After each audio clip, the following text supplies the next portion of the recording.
Welcome to my channel MD Suman Ali 3.0।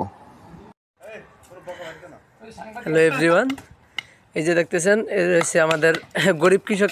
তাদের নিজস্ব কোনো জমি নেই, এই জন্য তারা আজারবাইজান এসে যে জমি চাষ করতেছে, ঈদের দিনও কাজ করতেছে, কারণ দালালরা তাদের সর্বশান্ত করে ফেলাইছে।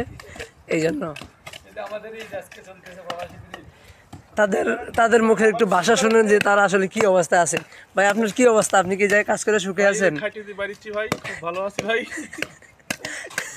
এখন আমরা এই যে আমাদের আরেক কৃষক সুমন আলী ওরফে প্রিন্স, আমরা আমরা তার একটু বক্তব্য শুনবো সেই জায়গায় কি অবস্থা আছে। ভাই, আপনি কি এই জায়গায় এসে মানে কি অবস্থা একটু বলেন আমাদের। ভাই বাংলাদেশ থেকে 7 লাখ টাকা দিয়ে আজারবাইজান এসে জীবনটা বেদনা হয়ে গেছে।